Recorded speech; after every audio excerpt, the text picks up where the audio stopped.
मित्रांनो नमस्कार. ही फणसवाडीतल्या कोळीवाडीच्या बरोबर समोरची लेन, हा रस्ता म्हटला तरी चालेल, घुमाटा चाळ, हे तिकडचे सगळे उदयोन्मुख असे खेळाडू आहेत. हक्काची मैदानं छिनली गेली यांच्याकडनं. आता यांनी काय फक्त रस्त्यावरच्या गाड्या काढून इकडे खेळायचं, स्वतःचा जीव धोक्यात टाकून की इकडनं एखादा ट्रक आला त्याच्या खाली बॉल गेला आणि कोण चिरडला गेला, जबाबदार कोण? मित्रांनो तुम्हाला ग्राउंड वगैरे इकडे जवळ खेळायला आहे की अजिबात नाहीये का? विल्सन जिमखानावर तुम्ही आधी खेळायचे, मग आता काय झालं? आणि सर्वप्रथम मी गिरगावकर, तुम्ही जी मोहीम राबवत आहेत तुमचं मी आभार मानतोय. कारण का पहिले आमची सर्व पोरं, आमची टीम होती जय महाराष्ट्र 11. आम्ही विल्सन ग्राउंडला खेळायचो. संडे टू संडे आमचा खेळ चालायचा. काही नंतर ग्राउंड नंतर त्याच्या ताब्यात गेलं, त्याच्यामुळे आम्हाला काही नंतर त्या ग्राउंडवरती काय जाता नाही आलं. पोरं वेगळ्याच म्हणजे भानगडीत गेलेली आहेत, खेळ भेटत नाही म्हणून.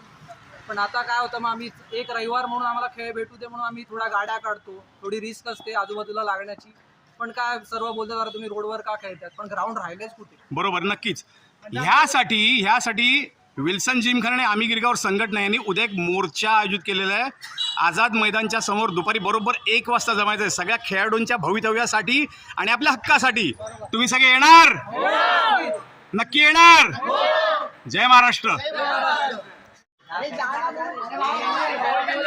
आता आपण अखिल फणसवाडीमध्ये आहोत. इकडे बघा, हे गल्ली बोळात फक्त क्रिकेट खेळत आहेत. मित्रांनो तुम्ही इकडे लहान जागेत खेळताय, तुम्हाला असं वाटत नाही की तुम्हाला मोठं मैदान मिळालं तर आनंद वाटेल? मग तुम्हाला विल्सन ग्राउंड परत पाहिजे की नको? पण मग त्यासाठी तुम्ही रस्त्यावर उतरणार की नाही? लक्षात ठेवा, उद्या 2 तारखेला आपण सगळेजण जमतोय आझाद मैदानच्या इकडे आंदोलन करायला. हे जैनांच्या घशात हे विल्सन जिमखाना टाकतात त्या विरोधात आवाज उठवायला आपण सगळे येणार? बोला गणपती बाप्पा.